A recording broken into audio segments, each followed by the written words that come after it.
Hello. If you were here with me live, this is part 2 of social media tip of the week, edition 3. I was just live on before, and even though there was nothing wrong at my end, you guys were telling me that you couldn't see me or hear me. So I hung in there for a little while talking to myself. Hey, Crystal, yeah, I'm back. I did hang in there for a little while talking to myself, but then your comments kept coming back. Hey, Sean saying, we've lost you, we've lost you, we've lost you. I got no notification at my end. Hey, Glenn, thanks, Katrine, for coming back. Hey, Jacinta, how are you? There was no indication my end, hey Crystal, that there was anything wrong. So I don't know what happened your guys' end, but there was enough comments coming up just to know that I'm going, hello, can anyone hear me? And yeah, your comments gave me enough indication that I needed to get off. And yeah, hey, I'm back. So I'm not exactly sure where you lost me. I'm not going to repeat the whole video. If this is the first video you're seeing, please go and look for part 1. I will rename both the videos so it's very clear that there is a part 1 and a part 2. But there was, Crystal, yours didn't even say broadcast interrupted. What did it do? Did it just freeze? Really weird, because normally if there's going to be a connection problem, it would actually tell me, like, internet problem or whatever it says. So bizarre. Yeah, I'm back. So this is part 2. If you're catching this for the first video, please go back and catch part 1 before you watch the replay. If you're on the replay, before you watch the tail end, this is the tail end. This is the part 2 of what I was just talking about. Hey, Tammy, how are you? It just buffered watching me spin around. Well, there you go. Don't disappear on us like that. That's really weird. I'm talking to myself. I wish Facebook would have let me know that there was a problem, but I'm glad I could see comments today, because I would have just kept talking away. And yeah, bizarre. So yeah, let's finish off. So what I was talking about, I'm not sure how far I got, so I'm only going to go back to the last point. Hopefully the rest recorded on part 1 of the video, is the 3 most common pieces of content that are used by people are, people are using video, images, and link posts. So there's the most 3 sort of common, but as I said in part 1 of this video, video gives you 258? Yeah, 258% more engagement than images or definitely sort of link posts. So the recommendation is to mix it up and experiment. So the social media tips, I guess, at the end, like with all this information, is trial the different things for yourself. You're probably doing images anyway. Hopefully you're doing video anyway. But trial different things and work out what works for you and what doesn't. You've all got different businesses. You've all got different audiences. Some of you will have a following already. Some of you may not. Some of you may be linking elsewhere. Some of you may not. But when you post on social media, I guess one of the tips is, yes, you're posting, but analyze your post. So if I put a link in the description above and I analyze it afterwards, I know it didn't work for the most part. Sometimes it does, but just play with it and work out for yourself what works and what doesn't. Now, the next one was a really interesting one. They looked at engagement by day. And where do you think the most engagement was on Facebook when they analysed the day? Let me know what you think. So weekdays, weekends, particular type of day, like what do you guys think the research showed? So remembering this is over 94,000 pages, Facebook pages, and over 105 million posts. So a lot of data to analyse. So what do you think the most engagement time? So Rob's saying Sundays. What do you guys think? So what I've told you before, so Sean's saying weekends, evening. So what I've mentioned to you before is, yep, multitasking, Crystal, that's cool. You know, what day of sort of the week. So what the research showed, and I've only just talked about this recently, that 2 really good times to post really meaningful content is Sunday night and Thursday nights, because Thursday nights we're getting ready for the weekend. Sunday nights people are getting ready for the next week and they're in reflection, and there's all sorts of reasons that I won't repeat. I've mentioned that only last week, I think it was, or the week before actually, on my lives. So their data with all those pages and all those posts was the weekends. So engagement is higher definitely on the weekends.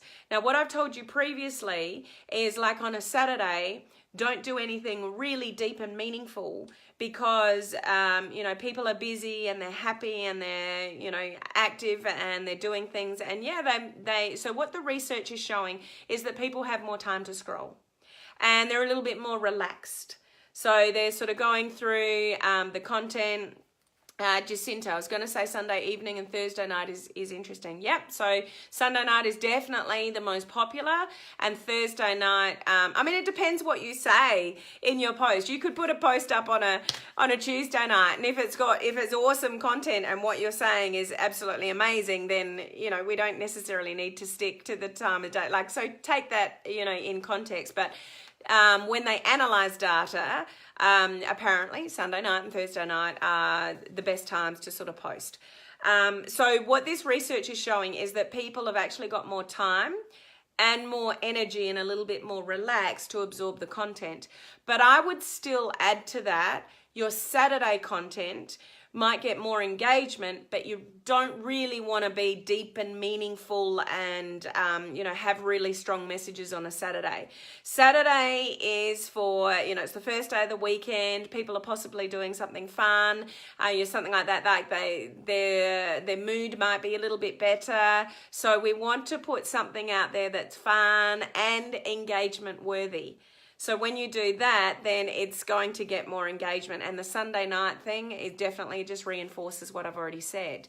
So just take that for what it is and play around with it. That weekends, according to all those, you know, millions of posts that they've analyzed, is the highest engagement. So Saturday, sort of fun content. Sunday night, the more serious content, and that's where the engagement, according to all that research that they've done. So that's really cool to know. But it also said in this research that there's less competition on the weekend for posts. So most people who are doing Facebook ads and meaningful stuff, you know, we'll probably do it during the week and not on a weekend, because this general sort of view that I've just given you, that people don't really want to see it on a weekend. But what I would encourage you to do, and sort of another social media tip of this week, play with it. Play around with it. If you're creating different types of content, trial different things on a Saturday and on a Sunday and on a Sunday night and during the week, and really start analyzing what you're posting and when, and see when your highest engagement is for yourself according to what you're doing and your audience, those kind of things, and do more of what works and less of what doesn't for you, your audience, and your business. So these are awesome pieces of information for us to know what to play with on social media, but hence the word play with it. So trial different things on a weekend. The fact that there is less competition for strong messages on a weekend, try something different on a Saturday and see how you go. And the statistic was there's 13% higher interactions on the weekend than during the week, okay? Now the last one, the second to last one is Facebook post length.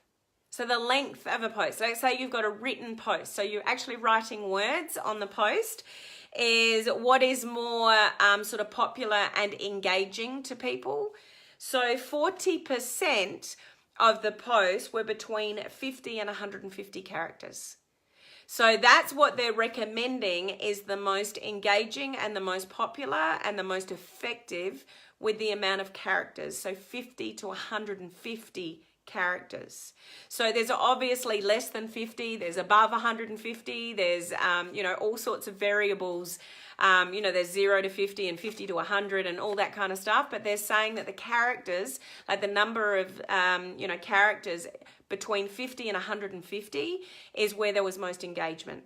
Okay, so that's a very interesting, piece of information as well. The last one is to do with emojis. Sean, if the post has the see more button, they are most likely to read it.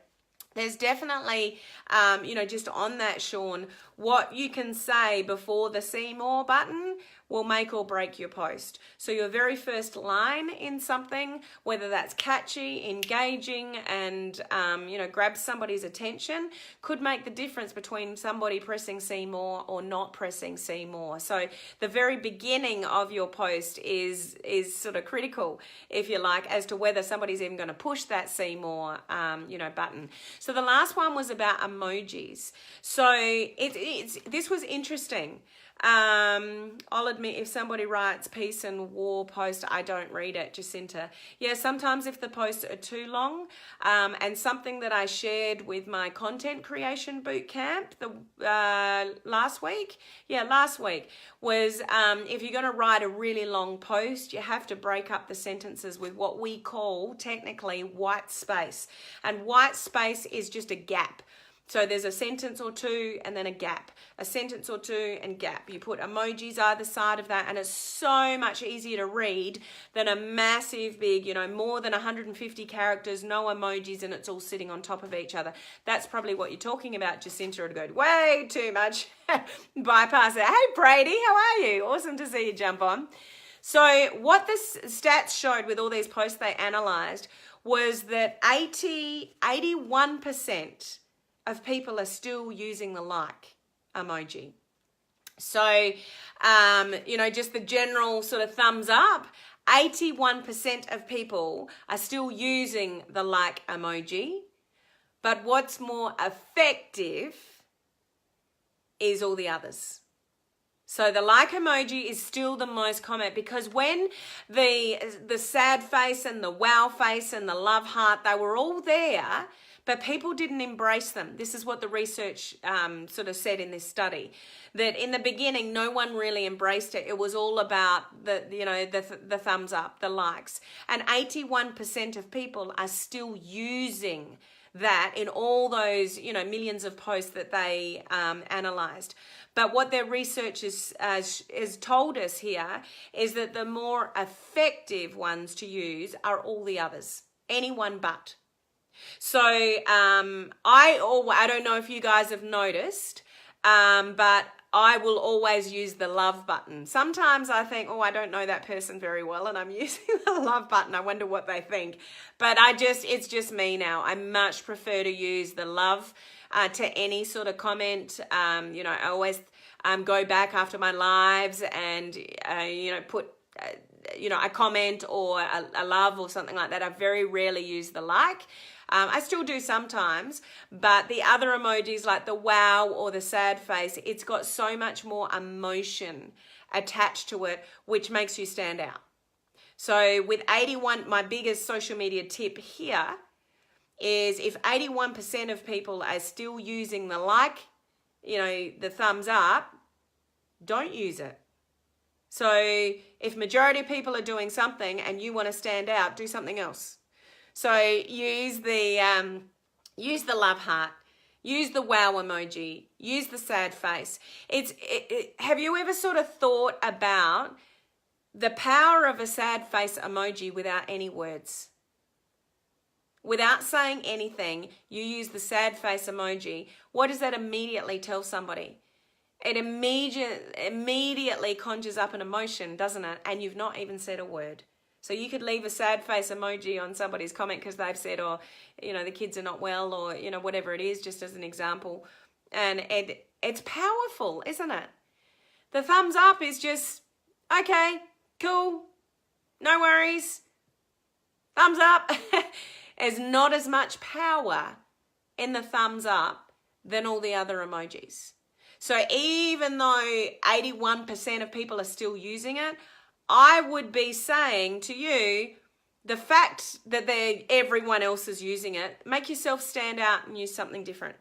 And that's not always, it's not always going to be the case. I wouldn't say to you, don't ever use the thumbs up, because that may just be appropriate where there's no other a strong emotion attached to it, and you don't want to push the love button because of who it is or whatever. Then I wouldn't say to you, don't use it, but it's not as effective or maybe give you as much reach with posts if you've got a powerful emoji sort of attached to it.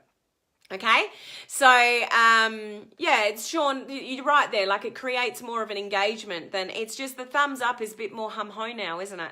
It's just sort of the normal. So it may be appropriate in some certain circumstances, and as the research I just told you, 81% of people are still using it. So I wouldn't say don't use it, just if you can be more effective on social media if you use the other emojis. Okay, so how was that? Did you find that interesting?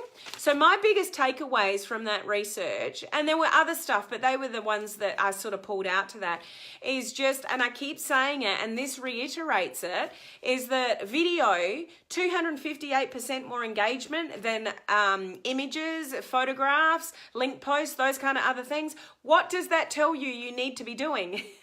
It's telling you, yes, Helen, we are back on live. I had to jump off, and this is this part 2 of the video. So, yeah, unfortunately it's in 2 parts, and I have no idea why that sort of happened. So live video is where it's at. The latest research is showing us that. What else did we have? 50 to 150 characters is where there's more engagement.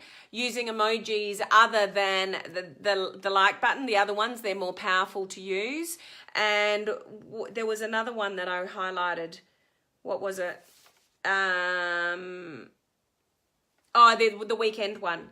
So play with the weekend, guys. Play with the type of content that you're putting up on a weekend, because there's 13% more, according to this research, 13% higher interactions on weekends than during the week. So, you know, just play around with that and test it for yourself and analyze it and evaluate, which you should be doing anyway. If you're serious about building your business on social media, then, you know, play around with content on a weekend. And the last one, just reiterating the link. I've said it over and over again, but I still test it myself because I want to see it for myself, is including, you know, links up above. And you may not have any links at all. You may not have a website. You may not want to send them anywhere else, and that's not sort of relevant to you. But those of you with a business page that have got a website that want to send people somewhere else, you know, those kind of things. And that could even be, you know, a YouTube link. So a link in it is like a post, and you've got a link at the top, like a YouTube link, like a funny video or something like that, then that's still a link sending somebody off Facebook. Test it, play with it, see for yourself what happens. I'd be interested to know how you go. So play with external links that go to YouTube or somewhere else, and then, you know, check your engagement. Or if you're on a business page, you can check your actual stats on the insights of the business page and see what happens. So just play around, but that was really sort of cool research. What about using hashtags on Facebook? You can use hashtags on Facebook, but don't use any more than 2. Facebook doesn't like it. So yes, you can use hashtags on Facebook, but I wouldn't be using any more than 2 hashtags because it'll limit your organic reach. Vivi's just backed that up with her comment as well. So yeah, I have said that before. Vivi, you're quite right. So I didn't actually have the timer on, Vivi, and I've gone over, but give me a bit of grace. We did, now I'm getting late for tennis. I need to fly. I need to go and see my boys play tennis. Sorry about the interruption. Don't know what happened. This is part 2. I'll quickly go and name the videos so people don't get lost, but I'd rather be live here with you. And so I really hope you found that information useful and valuable, and play around with your content and then evaluate it. That's like one of the biggest tips that I could give you on social media. Okay, so only about 2 minutes. Awesome. I've done okay today. So I need to go and see my precious boys play tennis. I'm signing off for the weekend, so I will see you same bat time, same bat channel next week. And for those of you in my online crew coaching community. Don't forget about the blending bootcamp next week. Those of you that want to get into the blending bootcamp next week, learning how to blend your business on, Facebook, helenmartinonline.com/online crew coaching. If you get lost, there is a link to that on my website, which is just www.helenmartinonline.com. There's a thing on the front page that links you through there as well, so you can find it there. So thank you guys. Awesome to see you jump on live, particularly because I'm not at my normal live time. Appreciate you guys being here and your comments. Have an awesome weekend, and I'll catch you next week. Okay, bye guys.